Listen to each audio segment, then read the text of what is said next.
Daniela Hirfeld, ¿cómo andás? Buenas noches. Hoy vamos a hablar de otro universo poblado. Micro, ¿no? Muy poblado y micro también. Bien. Y no está en las profundidades del mar, está dentro nuestro.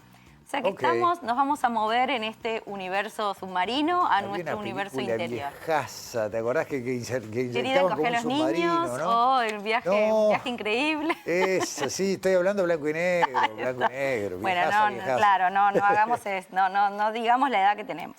Pero no, básicamente vamos a hablar del mundo bacteriano que vive dentro de nuestro.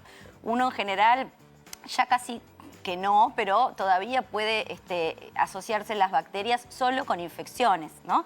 Pero la realidad es que dentro nuestro, en todo nuestro organismo, tanto en la superficie de nuestra piel como en el interior, habitan millones de bacterias más que células que tienen una función en nuestra vida, ¿no? Muchas benéficas, bueno, por supuesto las más comunes son quizás las que están en el intestino, ¿no? Que procesan los alimentos, pero hay muchas bacterias que tienen un rol protector o, bueno, que colabora con las funciones biológicas. En este caso vamos a hablar, porque por supuesto tenemos las bacterias que viven sobre la piel, las bacterias del intestino, como dijimos, lo de la boca, pero hay unas bacterias que en realidad se creía que no existían, que por lo menos que no colonizaban esto, que es un fluido del cuerpo. Que se pensaba hasta hace muy poco que la orina, que es de lo que vamos a hablar hoy, era estéril en cuanto a bacterias, ¿no? Que se creía que allí no había bacterias. Y que de hecho, cuando había, se hacía esa asociación, bacterias, orina, infección urinaria, cistitis, claro, ¿no? Está todo mal. Exacto. Pero la realidad es que desde el 2012, por el avance de la secuenciación genómica y otras herramientas, se sabe que en la orina hay una comunidad de bacterias que no tienen que ver con una infección, ¿no? Por eso ya no se sabe que ya no es estéril. El estudio de este microbioma, de esta microbiota urinaria, es un campo de estudio ahora y se llama urobioma o uro. Al trabalengua bastante tremendo. Claro. Urobioma sería Uruguay. Y urobiota, ¿no? Es del tracto urinario y de la orina, ¿no? Perfecto. A eso se dedica nuestra entrevistada de hoy, que es Paola Scavone, investigadora del área del Departamento de Microbiología del Instituto Clemente Estable, que está trabajando en el urobioma y nos cuenta qué está haciendo en esta primera parte del informe.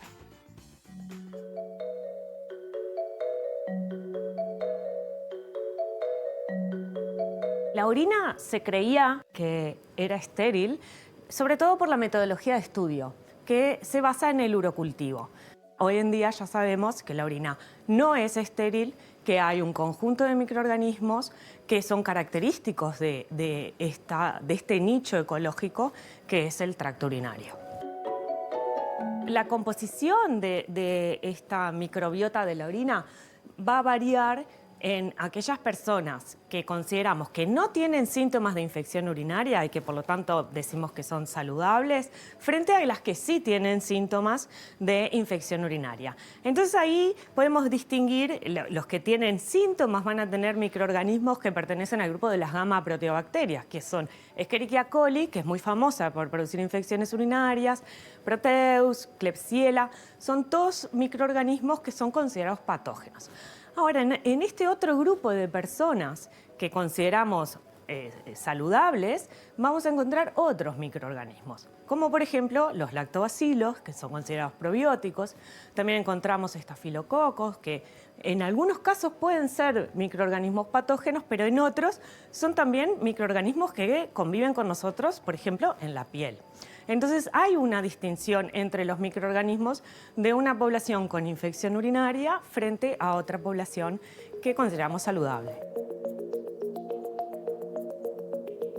En el Instituto de Investigaciones Biológicas Clemente Estable, en el Departamento de Microbiología, desde hace ya varios años realizamos una investigación sobre cómo está compuesta la microbiota urinaria en estas poblaciones, o sea, en una población de personas sin síntomas frente a otra población con síntomas. ¿Qué nos planteamos realizar? Bueno, el urocultivo clásico que se realiza cuando uno va al médico, pero a su vez planteamos realizar un urocultivo expandido, que lo que hacemos es poner más volumen de orina y usar distintas condiciones de cultivo para distintos microorganismos. Otra metodología que incorporamos fue el estudio de las bacterias intracelulares. Estas bacterias intracelulares son bacterias que pueden ingresar adentro de las células de la vejiga de las personas y permanecer allí durante cierto tiempo. Y queríamos saber, bueno, si las personas que nosotros estábamos estudiando tenían o no estas comunidades bacterianas intracelulares. Y por último, realizamos la secuenciación de todo el material genético que encontramos en la orina perteneciente a microorganismos para conocer la composición del urobioma. Hicimos un estudio que nos llevó varios años en donde evaluamos la composición del urobioma en una población de alrededor de 140 personas, las cuales el 50% tenían síntomas de infección urinaria, el otro 50% no. También incluimos mujeres y varones para que fuera proporcional y pudiéramos establecer estadísticas de estos datos.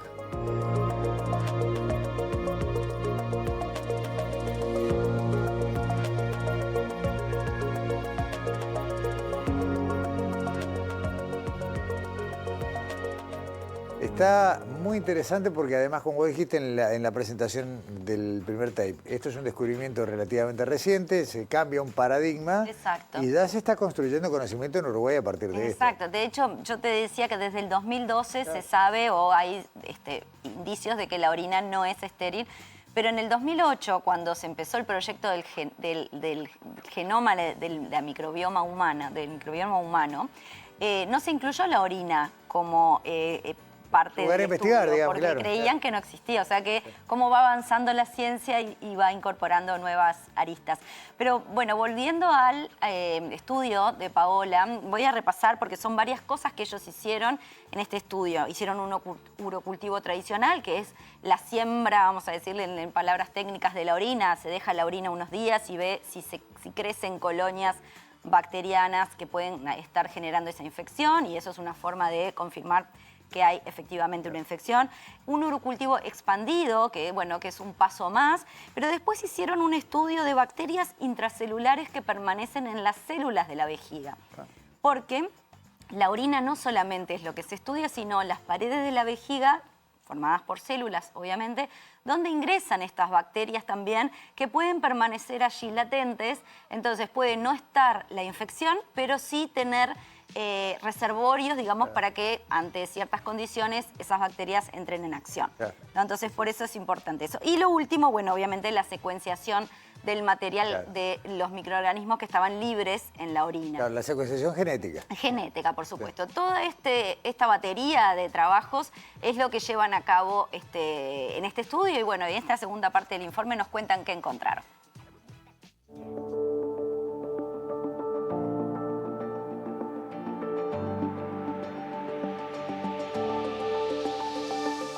De los resultados principales, lo que observamos fue que a nivel del urocultivo expandido pudimos recuperar microorganismos que se recuperan cuando hay infección urinaria, como es Escherichia coli, pero este uso de otros medios de cultivo nos permitió recuperar otros microorganismos que, por ejemplo, no sabíamos que estaban allí. Un dato que nos llamó la atención fue que pudimos demostrar que las personas que consideramos saludables o sin síntomas de infección urinaria también tenían estas comunidades bacterianas intracelulares, lo que fue, la verdad, una gran novedad. Además, se asocia con la recurrencia de la infección, que es algo bastante común, sobre todo en mujeres.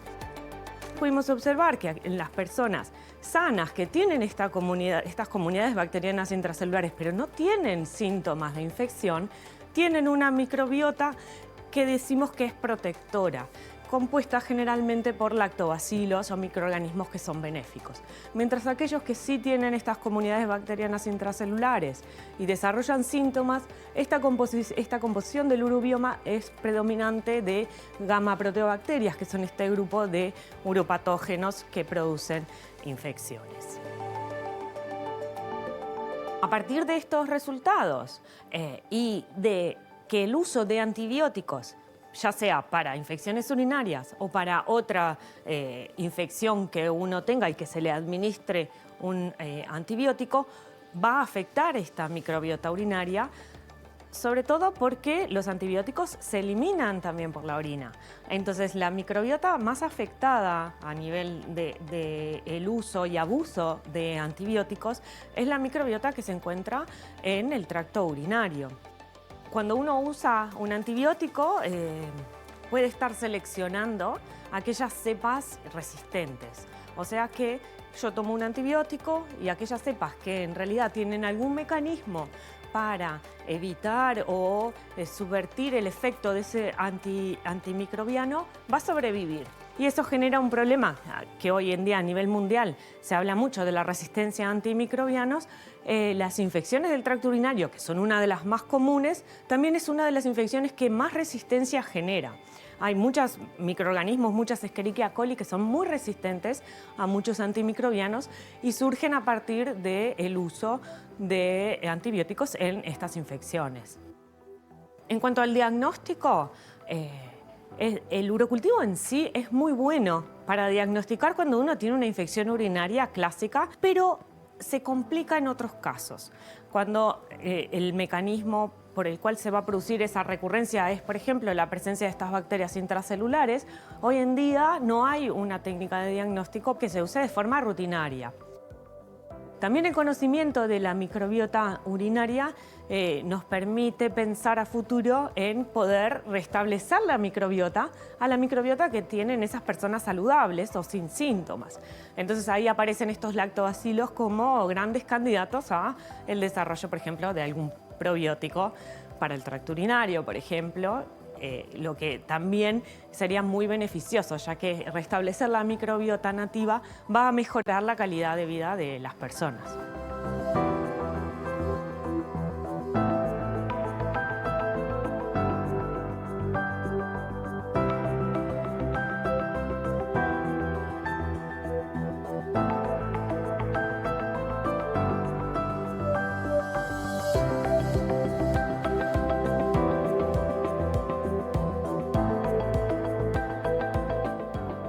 Terminan todos los temas de nuevo conectándose y cada investigación abre un montón de nuevas líneas, ¿no? Porque hablamos de resistencia antimicrobiana, que tiene que ver con uno de los grandes problemas de salud pública de esta época. Hablamos de la microbiota y el restablecimiento, que siempre lo asociamos con la intestinal. Exacto. Pero ahora, y ya la elaboración de alimentos funcionales para esto. Sí. Todo este estudio de la microbiota de todas las partes del cuerpo justamente tienen...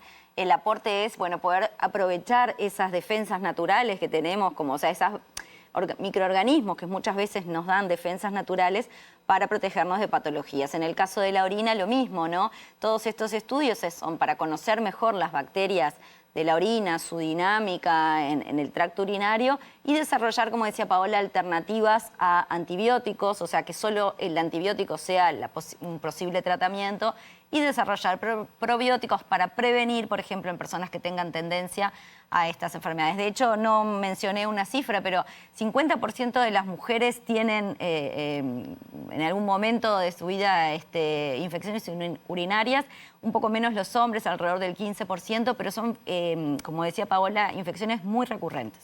Gracias, Daniela. Nos vemos la semana que viene. Hasta la semana que viene. Pausa en Sobre Ciencia. Volvemos enseguida con el Venteveo y con el Museo de Arte Precolombino e Indígena.